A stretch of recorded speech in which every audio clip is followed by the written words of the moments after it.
Madalla, gwamnatin shugaba Muhammadu Buhari ta bayyana lokacin da kuɗin data da wayar hannu zai sauka.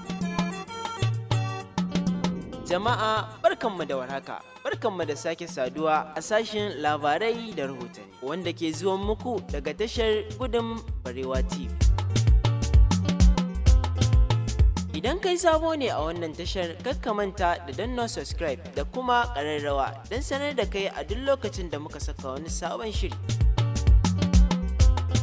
Ga kanan labaran kamar haka. Ana sa ran cewa kuɗin da jama'a suke kashewa wajen yin kira zai ragu da kashi 40 bayan matakan da gwamnatin tarayya ta ɗauka. Ministan sadarwa Sheikh Isa Ali Fantami ya bayyana cewa za a rage kuɗin kira bayan sun gayyato masu saka hannun jari zuwa Najeriya. Dr. Isa Ali Fantami ya bayyana cewa gwamnatin tarayya ta shawo kan ƙalubalen da ake samu na kuɗin jawo igiyoyin ro da kuma tsare kayan aiki. Dr. Fantami ya yi wannan jawabi ne a wajen buɗe bikin koyon aiki da hukumar NIDDA ta shirya, wanda za a yi tsawon mako guda ana yin sa a birnin tarayya Abuja.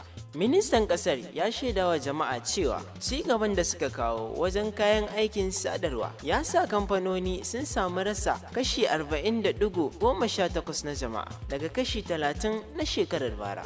Hukumar NIDDA, wadda take ƙarƙashin ma'aikatar sadarwa, ta shirya wannan taron ne ga 'yan jaridu domin samun ƙwarewa a harkar sadarwa ta zamani. Mai girma ministan ya ce gwamnatin shugaba Muhammadu Buhari tana yin harin yadda farashin yin kira da hawa yanar gizo zai kare da kashi 40 daga yanzu zuwa shekara ta 2025. A cewarsa, matakan da suke ɗauka na daga cikin tsare-tsaren gwamnatin tarayya na inganta harkar sadarwar zamani da kuma rage wa jama'a raɗaɗin rayuwa. Har ila yau ministan ya ƙara da cewa gwamnati za ta ba da ƙarfi wajen ƙwarewa aiki a maimakon takaddun shaidar digiri, wanda hakan zai kawo ayyukan yi ga 'yan ƙasa. Wannan horo da za a ba wa 'yan jarida babu shakka zai taimaka musu wajen inganta ƙwarewarsu wajen aiki. A ƙarshe ministan ya yi kira ga 'yan jaridar da za a horar da su mai da hankali wajen kawo rahoton gaskiya da adalci. A nan muka zo ƙarshen wannan rahoto, ku ci gaba da kasancewa da tashar Gudun Barewa TV don samun labarai a koda yaushe. Ga waɗanda ba su danna mana subscribe ba, don Allah dan annabi ku daure ku danna. Hakan ba zai ɗauke ka wani lokaci mai tsawo ba, kuma a kyauta ake yin sa. Mun gode.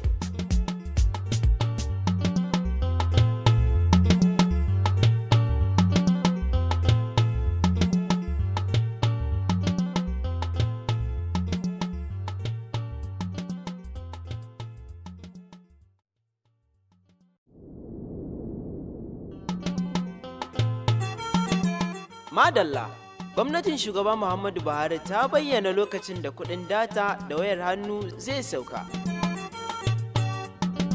Jama'a barkanmu da warhaka, barkanmu da sake saduwa a sashen labarai da rahotanni wanda ke zuwan muku daga tashar Gudun Barewa TV. Idan kai sabo ne a wannan tashar, kakka manta da danna subscribe da kuma ƙararrawa don sanar da kai a duk lokacin da muka saka wani sabon shiri. Ga kanan labaran kamar haka.